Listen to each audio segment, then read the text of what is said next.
Welcome to another episode of the Profit Formula. Happy New Year. This will be, well, I guess the second episode that we'll do in 2026. But it's good to be here, and I'm looking forward to an exciting show. I'm Paul Wilson Jr. I'm Mike Upshaw.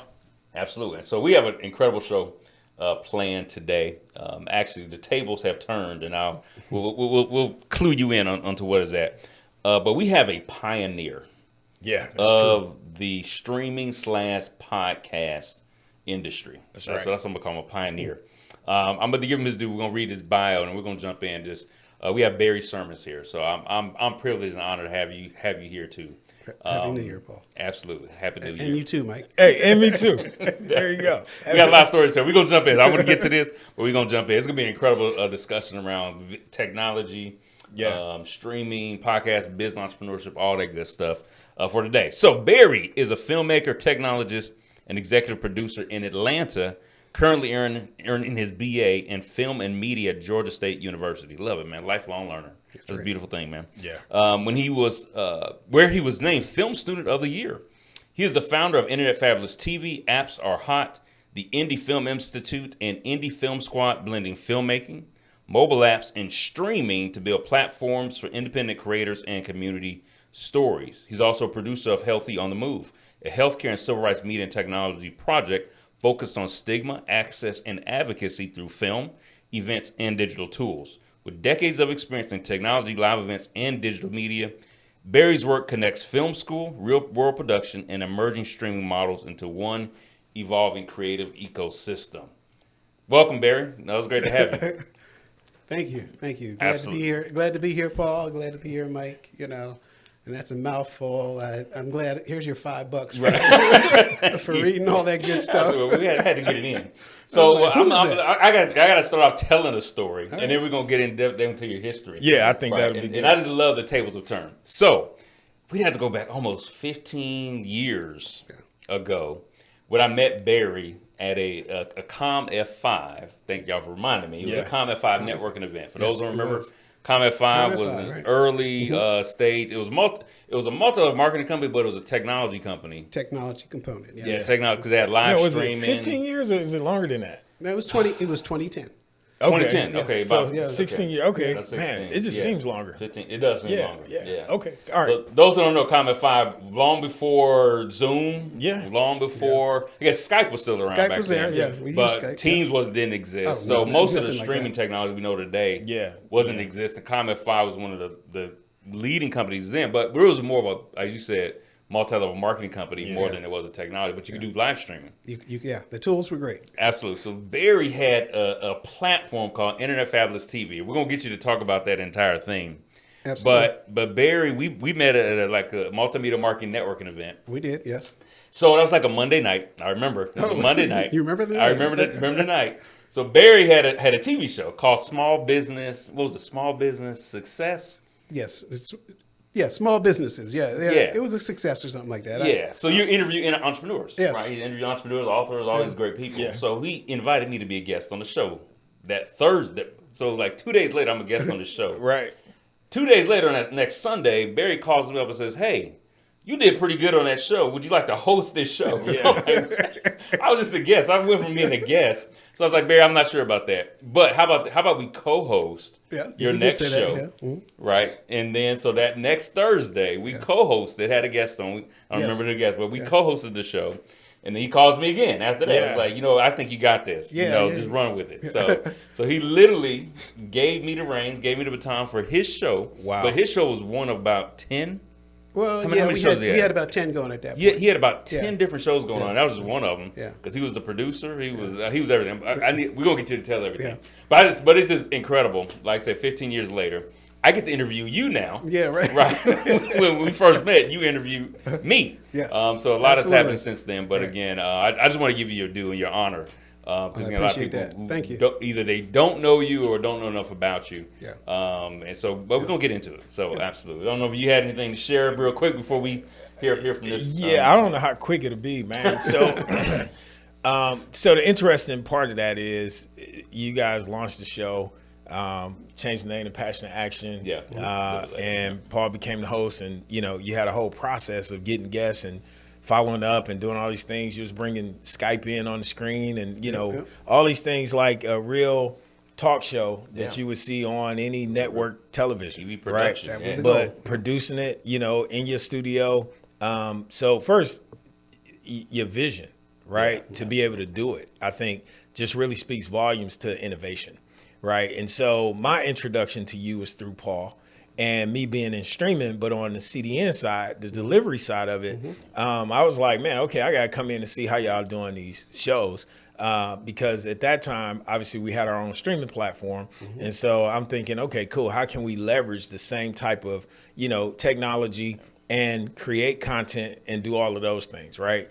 And so when I first came into your studio, that's what inspired us to say, wait, maybe we should look into this, right? And be able to do it. And that's why we're sitting here today, right? Because that was the inspiration that led to me buying one camera and then saying, let's get a studio and let's start doing this. And obviously because of the software background, all that stuff, all those things will change, but the concept of it all still moves forward, right? And so it's the original blueprint that you put together that really landed us where we are now with the profit formula. And I think it's important for people to understand that before podcast was popular, right? The technology was there, the infrastructure was there. It just wasn't these particular terms that we were calling it. YouTube didn't exist in this format, right? Nobody was doing this on YouTube like they're doing it today.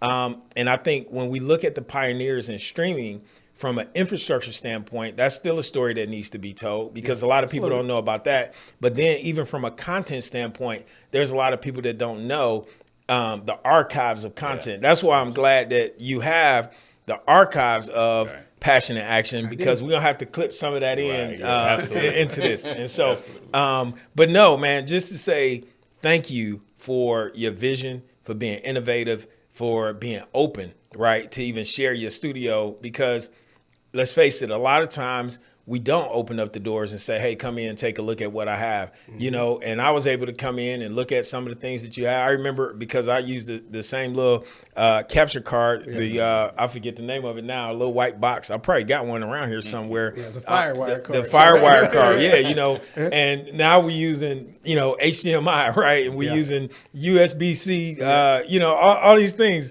Back then, it's just crazy, man. But and internet wasn't as fast as it is today, right? And so we started when things was difficult to do. Today, it's easy to do, right? Everybody's streaming from their phones, doing all those things, but you didn't give up on the process. You found ways to make it happen. And so, so yeah, man. So anyway, thanks. And you're going to have to leave that hat. Every guest is going to have to leave something. Oh, it's going to cost me a hat? It's going to cost you a hat. You didn't tell me that. There you go. There you go. I would have worn another one. It's my favorite one. So yeah. Well, let's go back to the beginning. You may even want to go back before Internet Fabulous. I know you were in media production even before Internet Fabulous TV, right? So let's start at the beginning of your career and kind of what got you interested in technology and production and media and all that. Well, I do want to kind of segue into something. Sure. So we're doing this, you know, live to tape, and not live to stream. Right. So I grew up. I was a teenager when Saturday Night Live had their first episode. Okay. So for me, that's what TV was. You streamed it. If you made a mistake, you just kept going and hope nobody heard it. Yeah, right. You know, so that was a whole different paradigm. And, you know, I thought I could get enough shows out per week if I did them live rather than going back and editing. Plus the editing tools that you have now, the Adobe Premieres and all those weren't available. Right. You know, it was real crude. So, but I did want to just say that my inspiration came from Saturday Night Live. Okay. You know? Interesting. Yeah, that was one of my favorite shows. And matter of fact, I just saw the movie, the 50th anniversary of Saturday Night Live, where they went through and showed how it happened. And I was like, yeah, I was there. I remember that. And that's why I did this. And So, but, you know, back to my career, you know, I've been an entrepreneur like all my life. You know, I was a little kid. Yeah. And I had a paper route. Right. You know? I did too. Yeah, absolutely. You know, and, you know, I'd get the papers and you'd fold them up and I'd get on my bike and I'd go and throw them. And, you know, once a week I'd go around or maybe once a month you go around and you collect the money from the neighbors, you know, and customer service was important. My rule was the paper needs to be on the porch. Yeah. Not in the yard, not in the driveway. Right. Not on top of the roof. Right. Matter of fact, Leave It to Beaver. Right. He kept throwing it everywhere but where it was supposed to go. Yeah, because of that, because the Atlanta Journal-Constitution, they always wanted me to get the paper, right? Okay. Yeah. So I would say, okay, I'll get your paper, but the first time it's not on my porch, Right. I'm canceling. Right. I tried them 3 times, and now I'm like, no, you don't want to talk to me. Right. Exactly. You can't do it. You don't have customer service. So, I did that, and I was always really technically inclined. In my yearbook in high school, underneath, it was to be technology and to be myself. Gotcha. Because at that time, it was the civil rights era, and and Black power and personal empowerment and acknowledgement of who we are as people. Yeah. It was real important. So I wanted to know who I was, as a person, both in my community and in the school I was in. And I come up in a family that, my dad was he was an amazing guy. At one point, he delivered mail. He was an umpire for high school sports. Yeah. And then he became a vice president at a Johnson & Johnson company. Oh, wow. Yeah. And so if I go back to my hometown, matter of fact, I met up with one of my old friends, and his sister said, this is what always happens. Your dad gave me or my aunt or my cousin their very first job. Wow. Changed my life. Powerful. Yeah. Powerful. Yeah. So I come from a family that was always about empowerment and about community, and that's what was ingrained into us, service. Absolutely. And of course, in the civil rights movement, we went out and we were a part of it. Right. One of my favorite stories is my mom. I was 5 years old. We hung out with Uncle Leroy, my sister and I. We hung out at his house, and we watched the March on Washington on TV. Gotcha. My mother got on a bus in New Jersey and went to the March on Washington. Wow. So you were watching history on TV, right? On TV, right? Because matter of fact, if it wasn't for television, the civil rights movement would not have been what it was. Right. Yeah. Because what happened is, America got a chance to see police sicking dogs and fire hoses on people. Right. And America said, "Oh, that's unacceptable." Right. I couldn't see it before, or I was Out- listening to this outside guy, of mind, I right? had to- yeah, right, yeah, right. Or I was listening to the spin, Right. Right. Yeah. And so, but that changed that. So I think it's what a novel concept, right? Yeah, I was just sitting here thinking. Compared to where we are today. Yeah. But anyway, we will. I was sitting here thinking. I digress. Let's back on track. Right. Is there anything but spin anymore? Yeah. Right? Exactly. Right. Right. But so I think those are important things, that I need to just kind of talk about. And, out of that, I ended up, one of my other businesses was to make T-shirts. Yeah. I had a little screen printing press, and I made all these T-shirts. I made shirts for Prince came to D.C. to the Cap Center.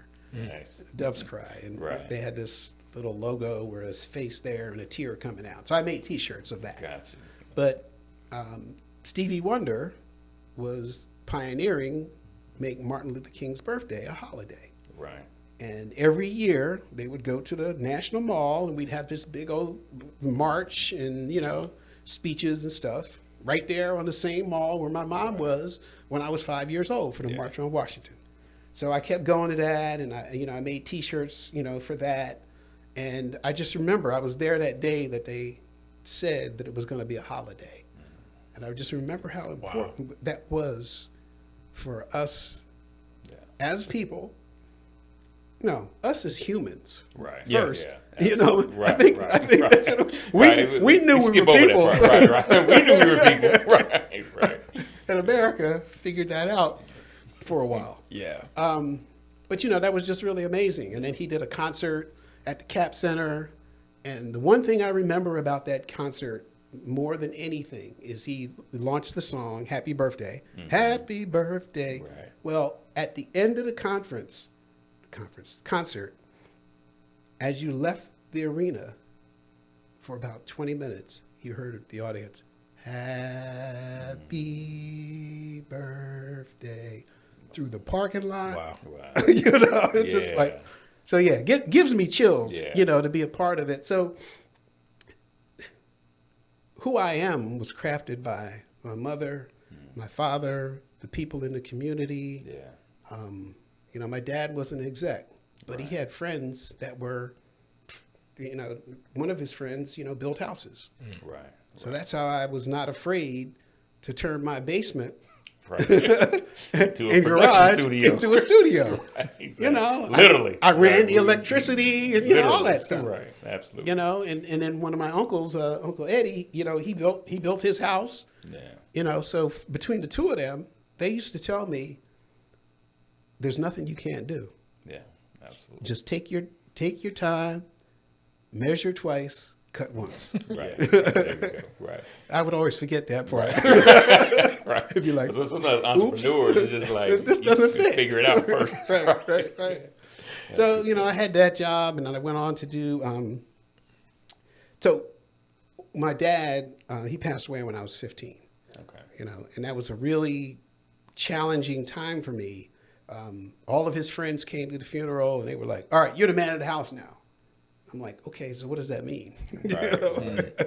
What does the man of the house do? Right. You go get a job? Right. Exactly. So, that was a big upset for me. I was a sophomore in high school. And that after he passed on, the company that he worked for, a big Johnson & Johnson company, they gave my sister and I summer jobs right between our senior in high school or something like that. Gotcha. And so they taught me how to do offset printing. Back then, you didn't just go to your computer, design something in Canva. Right. So hit print. And it print. No, it was a whole different process. But I learned how to run a printing machine. Okay. And I wasn't really printing business cards and letterhead and stuff like that. Right. I was printing lot numbers on the boxes because the company was called Ethicon. And Ethicon, if you've ever hurt yourself and you've had sutures, you had Ethicon sutures. Okay. Yeah, it's the biggest in the whole world. It's the biggest market share of sutures in the whole world. So I was printing lot numbers on boxes. Wow. Okay. Yeah. So then I got out and I got a job in printing because I knew how to run this AB Dick 360 printer. Right. So I got a job and I moved into, there was a local company that printed letterhead, business cards, and then they had these big things where they printed magazines and stationery, all this stuff. So I was a part of that. And I remember feeling like, and I felt this way most of my life, I can do that. Right. And I don't have to go through your rules and regulations. And I was talking about this earlier. My performance review, I'm excellent. Right. But you need to say I'm half excellent, so you can only give me 4% a year. Right, exactly. And give me something to shoot for. So I said, I can do that. So I bought me and my partner, he was a graphic artist. We bought a printer. Gotcha. So we started printing and we did stuff. I ended up doing, my aunt was a Eastern Star, and they had a directory of all the people that were in this organization. So I printed the directory for them. Gotcha. And we also printed T-shirts, and we did all kinds of printing processes. Okay. And that went well for a while until it did. You have to have a common vision and be going in the same direction. Yeah, absolutely. And what was happening was I was in the shop printing all the time, and he was going around to big corporations and getting these contracts. Right. Some of it came in, we printed. Right. But he had a livelihood. Yeah.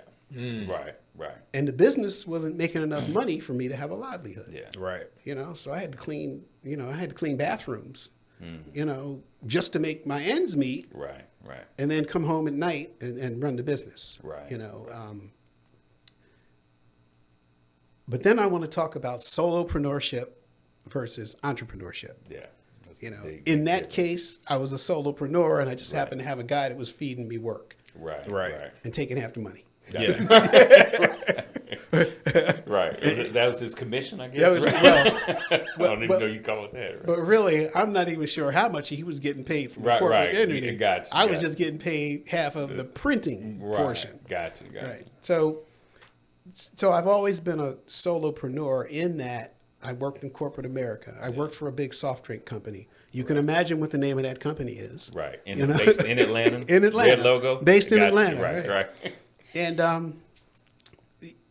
just again, I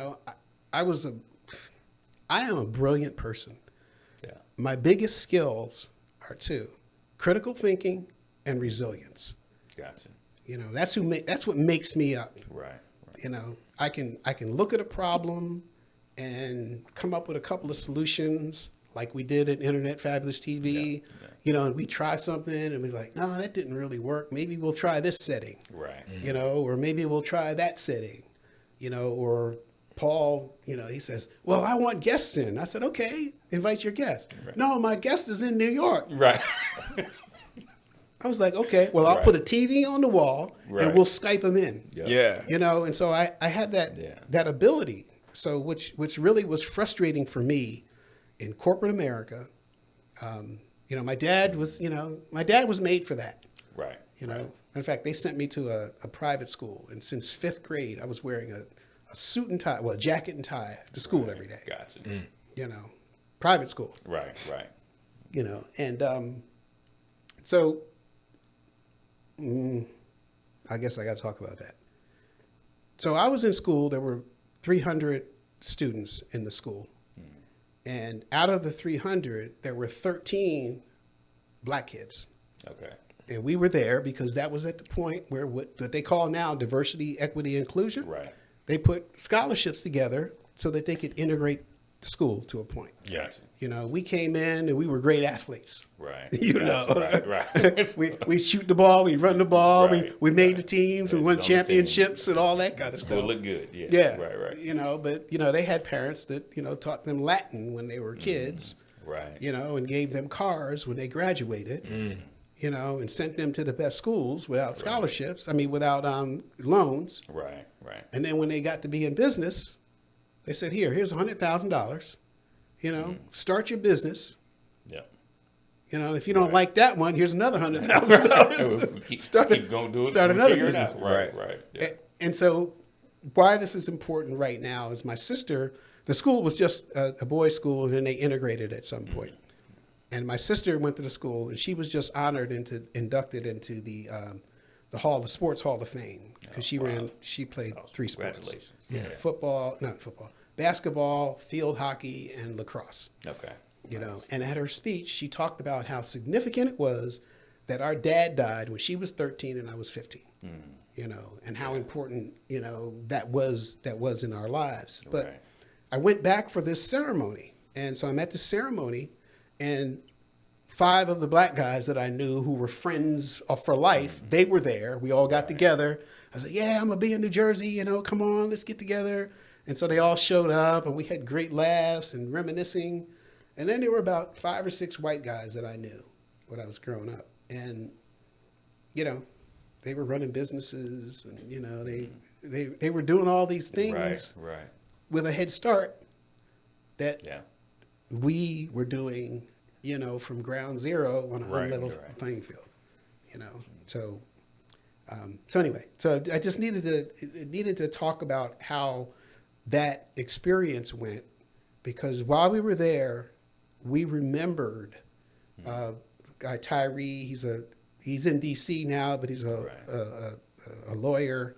He worked in L.A. for a long time. Now he works on government projects. But anyway, he's an attorney.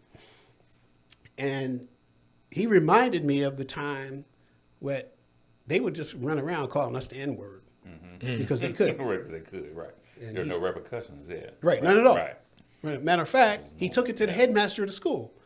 And the headmaster said to the white kid, now you go home and talk to your parents and, and tell them what happened here. And I want you to come back and report back to me. And to my friend Tyree, he said, now I'm calling your parents because he called him the N-word and Tyree kicked his butt. Oh. I can say butt on the show, right? You can. Right. And And so then he gave the choice words to the headmaster. Gotcha.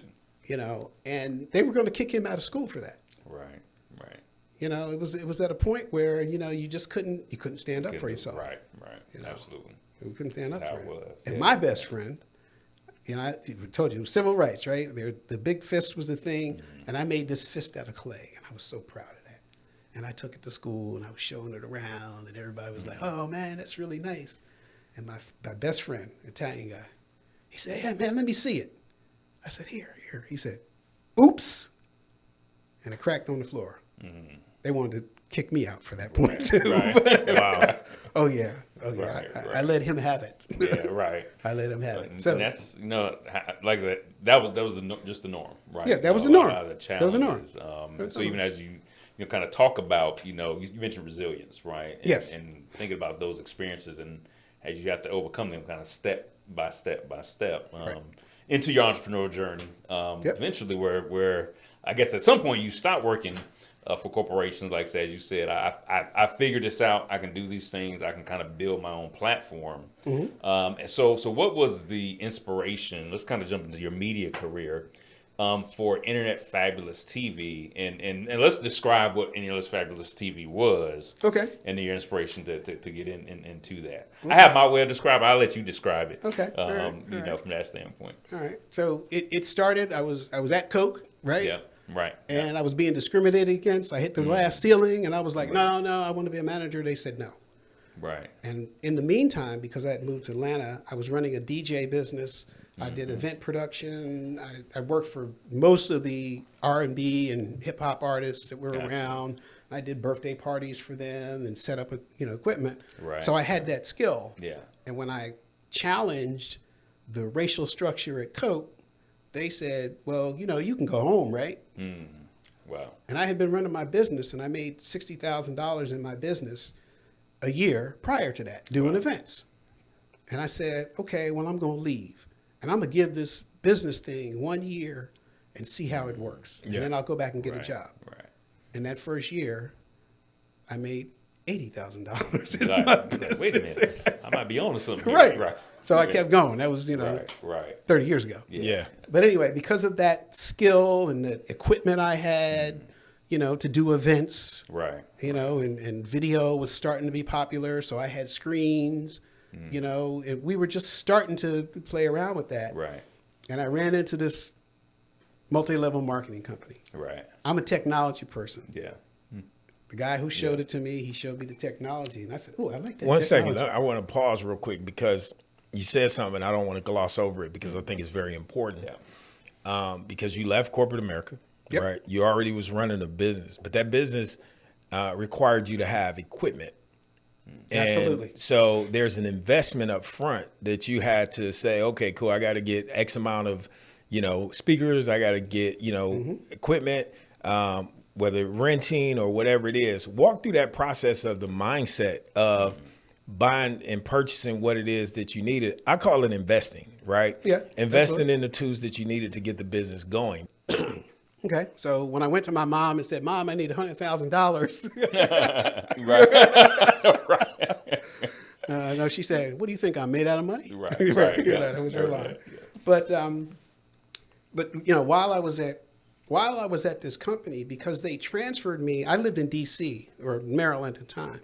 And after the first year, they transferred me to Atlanta.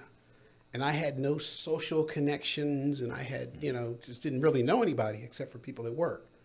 And so I was hanging out with some folks, and they had this party, and the DJ was okay. And I was like, I can do better than that. That's a common thing right there. I can do that myself.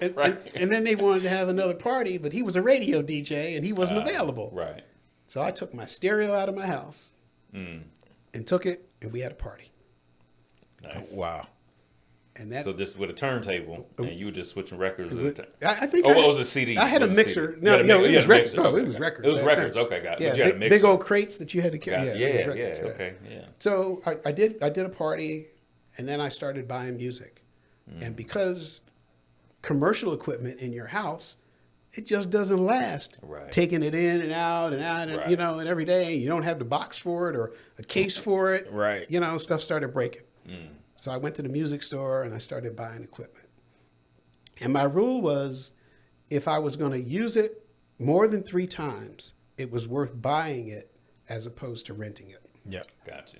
You know, Yeah. and that was my rule. So I ended up with a fog machine because I knew I was going to use it definitely on Halloweens. Right. You know, but people liked it on weddings too. Right. Yeah. Right. You know, right, when they were coming out. So, okay, I bought a fog machine, you know, and then I did an event where people said, oh, well, we want 4 mics because, you know, my group wants to rap on it. And so I went out and bought 4 wireless microphones. Gotcha. You know, and then that worked. And then they was like, well, you know, it's dark in here. So I went out and bought lights, you know, but over time, what I would do was I would take the income and reinvest it back into the business so that next time I could go out and all my customers would look at me and they were like, wow, where'd you get all that stuff from? Right. You know? Right. And I was like, So you raising their expectations. I was raising the bar. Absolutely. You know, they call that sell low, and what do they say? Buy low, Overperform. Yeah. Overperform. Right. So high. Yeah. Yeah. Absolutely. Yeah.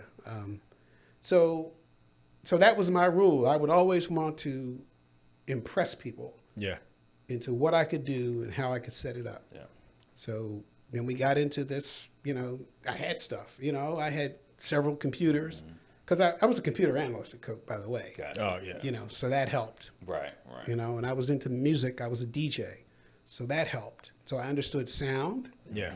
You know? Right. You know, I understood all these things that I was using that when I got to, and I had cameras because we used to do these conferences where you would just kind of project the image up and the PowerPoint and things like that. So I had some cameras.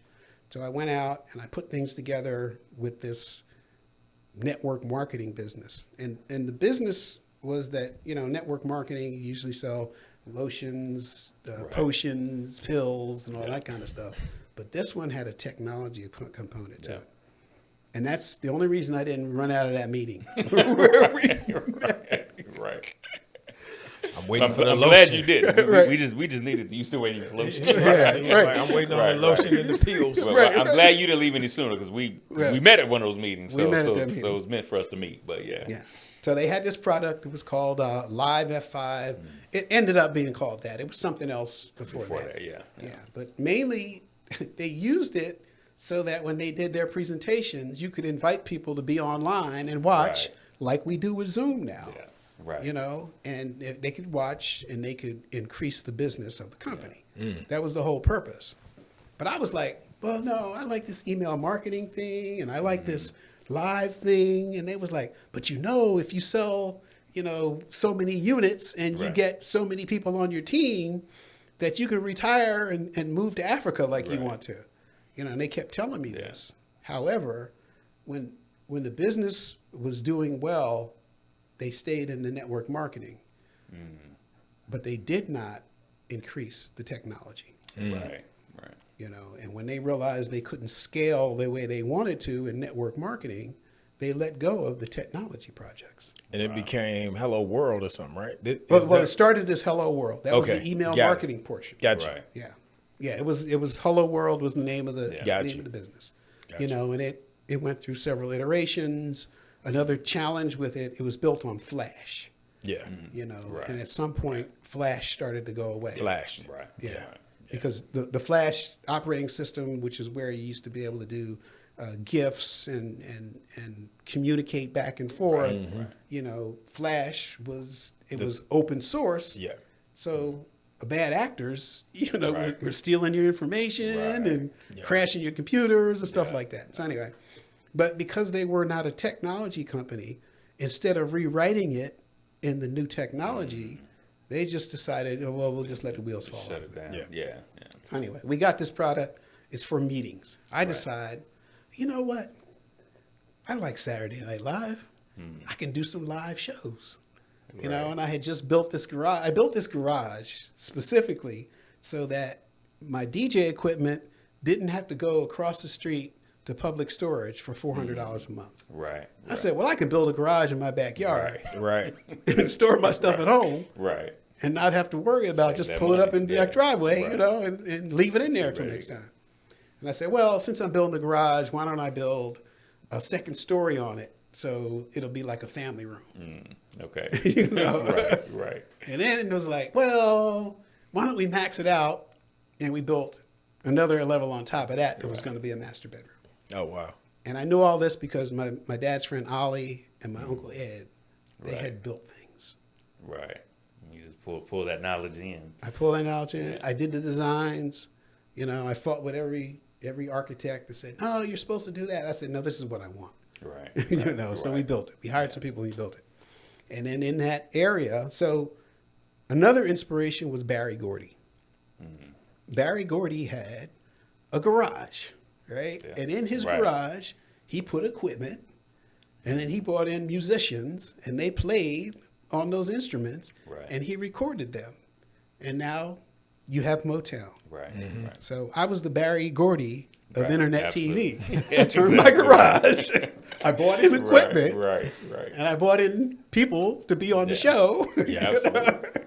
And we just started to grow from there. Absolutely. And so this is in your house. And so when I fought our first, Barry got invited to that first show, I'm expecting a studio. Right. He's like, because he said it was, what was it? Was it Internet Fabulous Studios or was it? It was called Studio 816B. Studio 816B. Which was my address. Right. So he says, come to Studio 816B. And I'm expecting a studio. And I get driving down the street, get to the house. I was like, okay, this can't be it. Yeah. Right. Because the way he had talked about it. This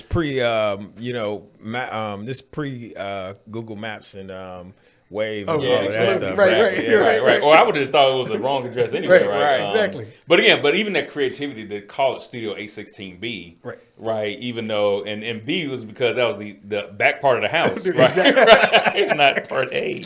And so just even that, to me, I think that's creativity. So you walk into his house. Yeah. Right, and his living room basically is the green room. It's the green room. Yeah. Right? Big TV on the wall. Big TV on the wall, and so you can literally watch the other shows that are being recorded. Right. Wow. So production day, I think, was Thursday. Thursday was a production day. So you literally had like 8 shows. Yes. With back to back, but all different hosts. Yep. Who had all different guests. Yep. Right. So some you were hosting, others you were producing because they had other hosts like for those shows, right? Because you had the small business show, but did you do any other shows? Oh, I did the small business show because we were trying to bring in business people for the network marketing business. Right, gotcha. So that really wasn't my passion. Right. And then when I brought somebody in with passion, I was like, hey, Paul, man, you can sit in this seat. You can sit in the big chair. Absolutely. Yeah, exactly. And I'll be behind the camera, and then it became, like you said, passion in action. Yeah. But I had a show about financial concepts, one about wine. Right. There was this one lady that had 3 that were just talking about, crazy issues. Like now they'd be like shock shows. Right. Like Howard Stern kind of thing. Yeah. It's a health. I mean, so it was such a variety of those shows. Yeah, there was one. Yeah, Maria B. She passed on now. Yeah. She had what was it? I can't even think of the name of the show right now. It'll come. It's just the Maria B. Show. Right. She used to cook. So we went out and we bought this little, island, and we would roll that in, and she would, do cooking shows. Wow. And then we'd roll that out, and she'd get on the floor and show exercises, and man, as you're talking, like, yeah, man, this is, because you just think about, first of all, you had this vision, and then you invest in it, and you're bringing other people into it, right? And you're saying, hey, I'm going to help you produce your show, right? So even like you just said with this cooking show, because you think about a cooking show, it's not really easy to produce, especially when you're doing it live, right? And to have all of these components that you got to store and put away, like I really want people to understand you have to be totally committed once you say, okay, this is what I'm going to do. You're doing this not because you're the talent in front of the camera for all of these shows. Right. You have to actually curate the content, find the talent, people who have these ideas, and then they actually have to commit to the process of being there every week. And you turn your whole house into a studio, literally, right? From the living room to the back door. And so if y'all watching this, I want you to understand the importance of investing in what you believe in. This is the profit formula, right? And we talk about people who have businesses or ideas about a business, and you really want people to buy your product or see what you see, understand your vision. But if you don't invest in it and really continue to make it what I would say the forefront of every conversation, because go back to how Barry and Paul met. It was through a conversation, them being at the same place at the same time. But Barry had to tell Paul about what it was that he was doing, invite him into this process. And then that developed into Paul taking over a show that Barry was willing to give away. He was just looking for a host. Right. He had everything else that he needed. And I think that when you think about it from a business standpoint, once you open the doors, you have to go out and find the clients. Absolutely. Today, I think we live and hide behind our computer screens, and we think that if I could be the next social media sensation, then hey, somebody's gonna buy my product. And you're not in the right places, shaking the right hands, meeting the right people, having the right conversations. And you have to understand that there's a way that works, and you have to develop the way that works for you. But I think some of these skills of meeting people and networking is part of that process. That's why I don't want to miss these kind of key moments. It's so much easier to build a studio today with cameras than it was back then. Right. Well, and that's the thing I was going to say too, right? Because typically only big companies have production studios. Yes. If you want to shoot a show, you have to go rent time at somebody's studio. It wasn't that I just throw up a camera, plug it in. No, none of that. And think about it. Do that. Even you mentioned Berry Gordy. Most people that you hear about building studios in their home is always audio production. Oh yeah, absolutely. Right. It's a lot easier. A lot easier. But you don't really hear about a lot of people. Now you do, right? Absolutely. People are doing it today. But back then, man, people wasn't doing Oprah show in the living room. Like it just wasn't happening. You know what I'm saying? Let it on live. Let's go back to the live part, right? It's a whole different conversation. To record it. Like we're recording ours. Like it's a whole different conversation to record it. You made Paul the Black Phil Donahue. Right. Some of y'all don't even know who Phil Donahue is. Y'all gonna have to leave it to Beaver earlier. I don't think that's what you know, right? So one thing that's important though is when I started this, and we put Paul on, and you're inviting people to watch the show, and this is back when Meetup was going on. So you go to Meetup groups for different types of in person. You'd go meet people, and have coffee or whatever, and there was no webinar. Jump in on this webinar thing. There was none of that. So I would tell people, Internet Fabulous TV, and I run these live shows every week, and they would, and I put them on the internet, and they say, why would you want to do that? Right. So being in that space and really having an understanding of what live is, because you do, talk about, creating a business where you going live, you producing live content, but when things don't go right.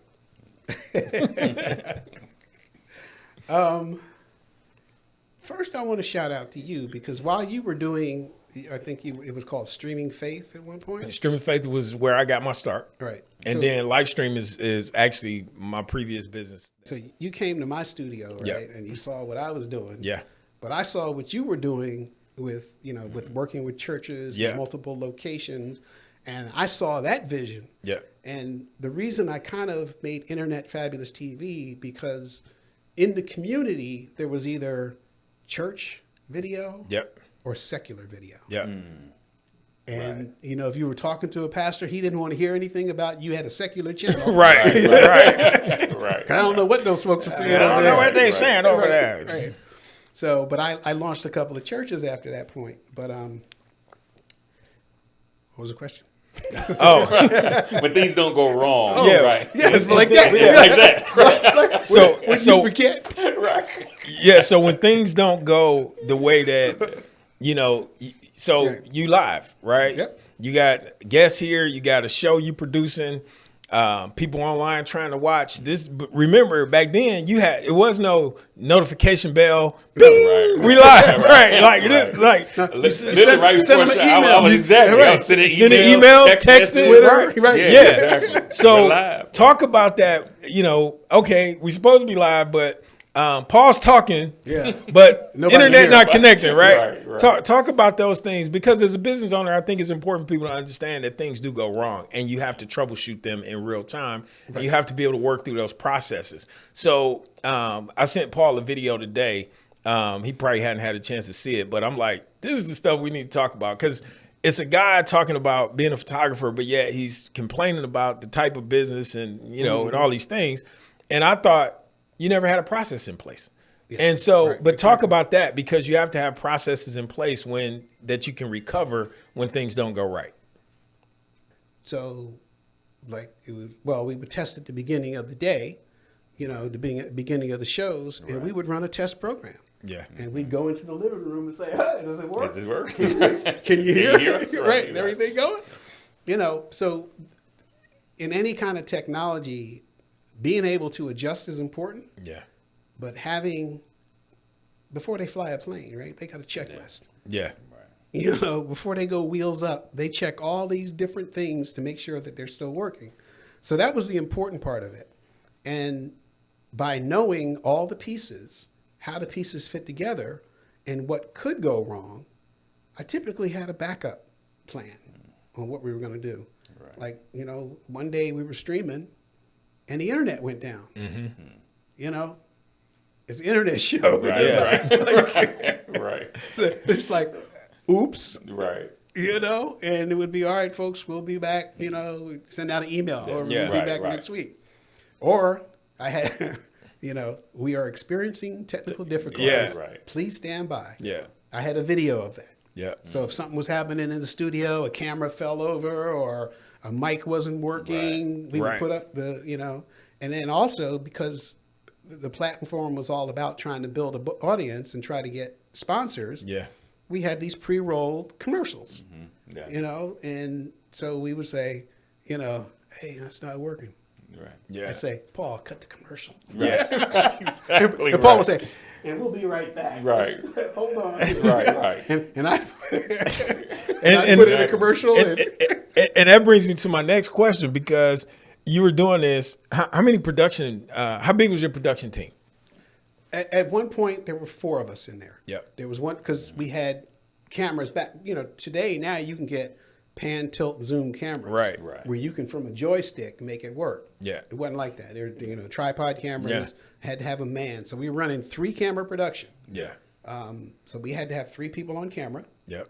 I was typically on the switcher, but I was training other people to be on the switcher. Right. We had somebody that had to play the DVD player as we rolled in all the commercials and everything like that. This is pre-vMix. There's no vMix. Oh, there was no. It was a hardware switcher. You know? It was like you're on a plane. Yeah. Right. Pull back. You know, so it took about 4 people to do it. But then we kind of realized, and you know, something that happened, you didn't really need to move the camera as much as if you had 3 cameras going on. Right. So which is what we got now. You know, I'm on camera. I'm going to say this is camera 1. Yeah. You know, Paul's on 2 and you're on 3. Yeah. You know, and always camera 3 was the host. Yeah. Right. You know, so that was the system, you know, that we learned how to use, you know, in order to be able to do it well. If you're running a solopreneur, right? Right. You got to hope everybody shows up for work day. That was going to be my next question. That's part of that backup plan. Yeah. In case. Right. Yeah. You know, and I was good. I was a DJ, you know, and I'd go into a place and, you know, the party started at 8:00, and at 7:15, I would go through and I would say, all right, we're pulling this ain't ready, pulling that ain't ready. We're going with what we got right now. Yeah. This is all we could get going. We're going to do the party with this. Yeah. And I've already undersold and was going to overperform, so they don't even know. Right. You know? Right. Yeah. It's like, you know, what about that light you said you're going to put over there? Oh, well, you know, the electricity in the building won't handle it. Right. Yeah. So we put that back on the truck. That light's going to be incredible. Right. Yeah. You know, other than that, you know, they didn't know. Yeah. You know, they didn't know. And I think that's a great, you know, thought that you brought out about when somebody doesn't show up, right? It's different when somebody doesn't show up and you know they're not coming. Right. It's a totally different story when you're expecting them to be there and they don't show up. And they don't call you in advance. There you go. Right. And you're like, man, and your text messages don't seem to work. And, you're like, hey, what's going on? Right. And because you have an expectation that, hey, I got this filled, right? Yep. Absolutely. As, and when you think about that, talk a little bit about, selecting people, right? What's the process sometimes when you're looking at who to work with and going off of that experience of what you know? But people are people, and, typically you find some good that, hey, they show up, they on time, they ahead of time, right? Like you said, you was here 2 hours early, right? Mm-hmm. Paul was here right on time, right? Anyway. And so you didn't have to throw them under the bus there. So we kind of, that's right. Talent shows up whatever they want, right? Yeah. We kind of got a running joke because I used to always say if you was late for a meeting or anything like that, you had to bring Krispy Kreme donuts. Oh, okay. Right. Where are the donuts? Right. I was running too late. Right. And so, but that being said, talk about the process of when you are looking for help and, how do you kind of make the determinations in terms of who you work with long term? Ooh. So let's go back to the DJ business. Yeah. Right. When I was in my DJ business, I had friends that wanted to be able to get into the party free because there were girls there. And they were willing to carry my equipment just to get into the party. Got you.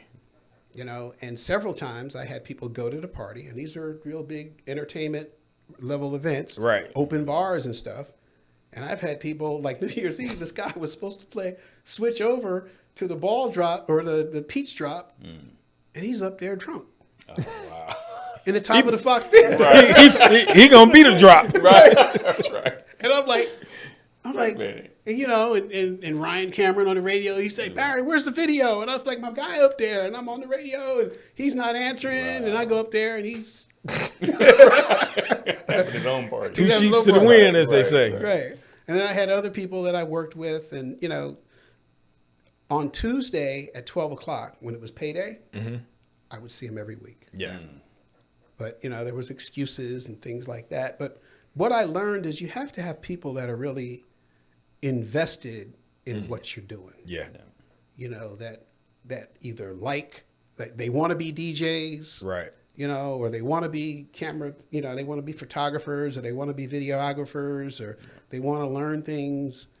And that's a double-edged sword too, because then you teach them everything and then they try to become your competitors. Right. And I say that there's enough business out here. Yeah. Which is why I shared with you. There's enough business out here that, when I had to shut my business down because my wife was dying from breast cancer, you took the torch, man. Yeah. Well, thanks. No, you took the torch. Yeah. And the flame is still running, and here I am on your show. Yeah. So that was the biggest challenge, is trying to get the right people. And I also have to, shout you out for what you're doing. Is you have your children, and you're teaching them the business. You're not teaching them how to run cameras. You're not teaching them, just how to make coffee. I saw them in here in every seat and working everything. Yeah. So you have people that are quite capable. You get a chance to get the flu if you want to. Yeah. I don't want to get the flu. Well, but I understand. Well, maybe not that. Yeah, maybe not that. But thank you. Yeah. But those are the things. You really have to find people that are really invested in the business. And going from a solopreneur to an entrepreneur says that you have partners that are just as, invested in what you're doing. And so, Paul and I were in business. I was behind the camera. He was in front of the camera. Yeah. And Passion in Action ran until he was done with it. He was like, all right, I'm done. I've done enough. I ran out of guests or whatever. I've interviewed everybody in the world. We interviewed Lucy McBath. Yes. She ended up being in Congress, and her son was killed. Down in Florida. Down in Florida. Yeah. So we had some serious shows going on, some serious content.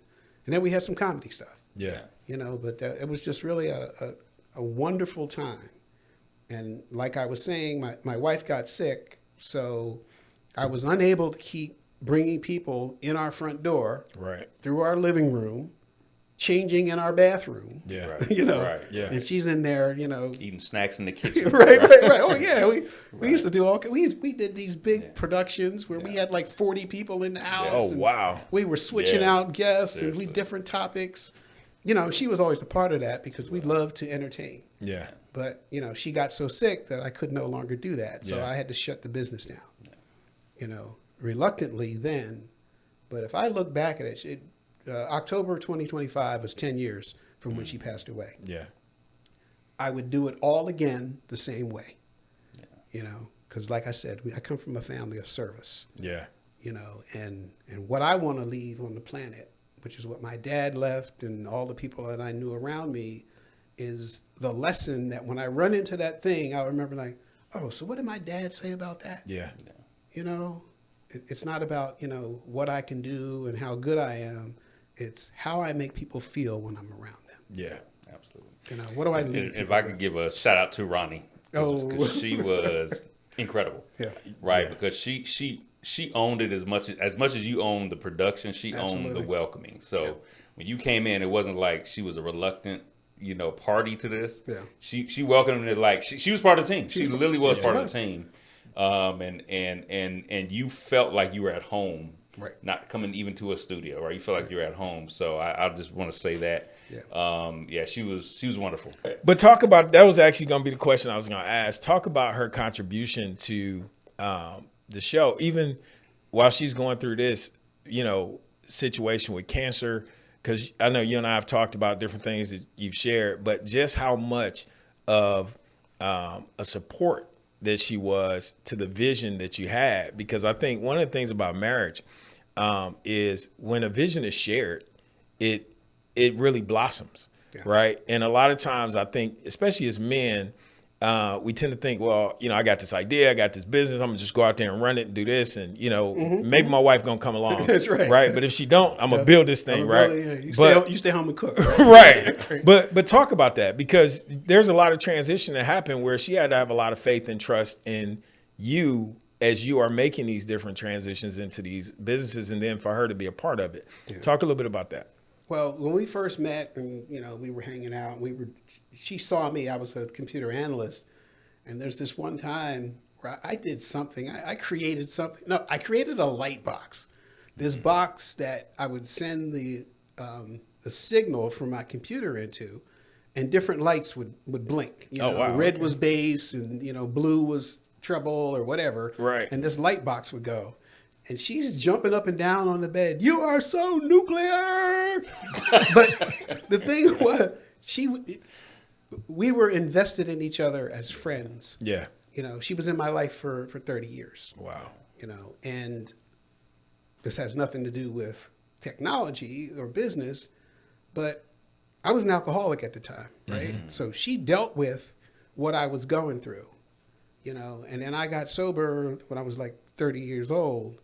And that was, and then we ended up getting married after that. But she supported me through the bottom of my life. Yeah. And I believe in God. Yeah.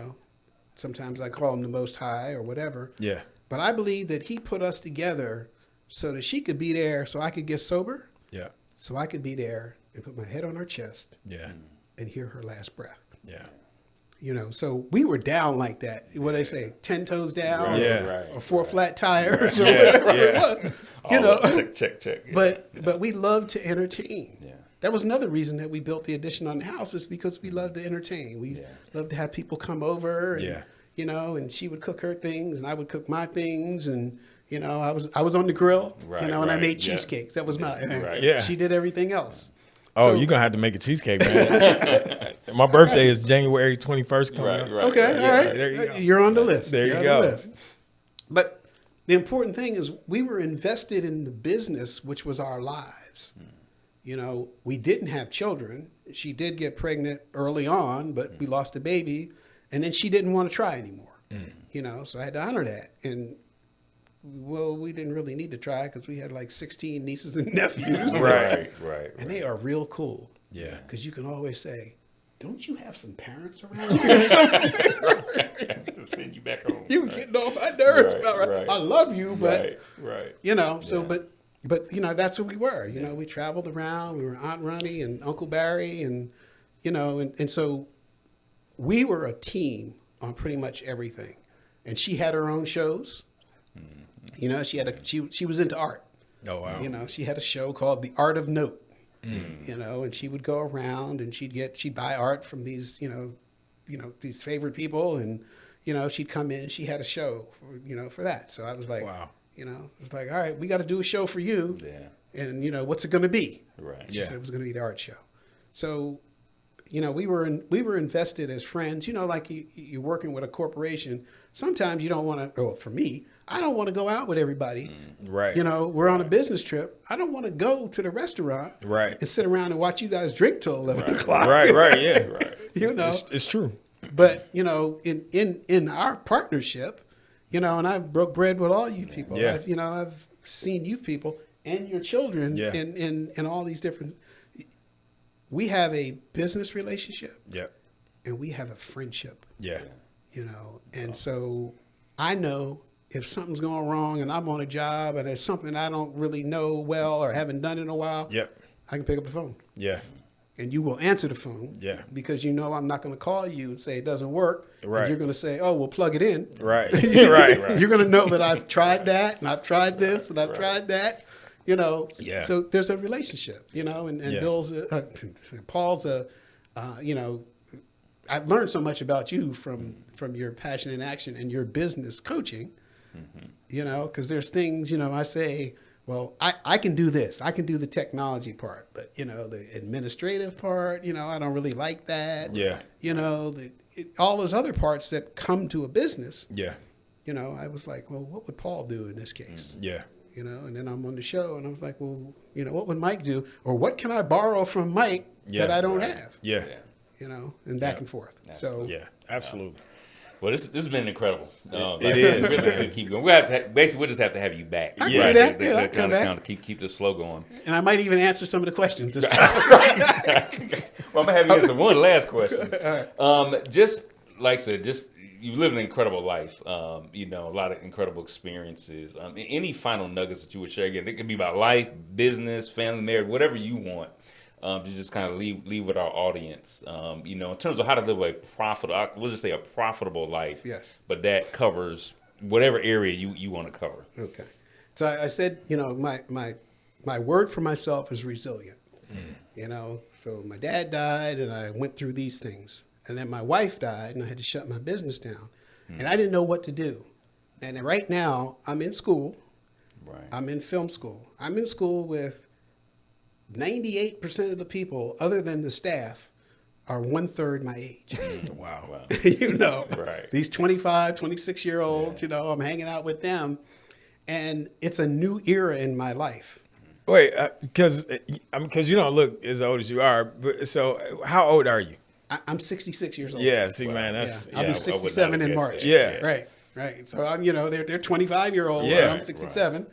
And I go in and they don't really know who I am until I bring to the table what I've been through and the experiences. Yeah. And then we make these connections, and I feel like they're passing some things on to me. Like you got to have an Instagram account or nobody wants to talk to you, and I'm passing on to them a different perspective and having been in business. Yeah. So that's the thing I would always say is, and this is, as a filmmaker, one of my projects is going to be the only way out is through. Yeah. And in life, you get lemons or you get curveballs. You got to learn how to hit a curveball. Yeah. You got to learn how to make lemonade, and you got to learn how to reinvent yourself. Yeah. I read this book way back, a guy named Scott Peck, and he said, you can redraw your map at any time. Who gave you your map? Was it your first grade teacher? Is that map still good in 2026? So every morning I wake up and I say, what does my map look like today? Yeah. And one of the things on my calendar was to come here and talk with you guys. And I go back to school on Monday. And because I knew I was coming here, I woke up in a whole different space. Yeah. You know, I'd been off for a month and I'd been lazy and watching YouTube.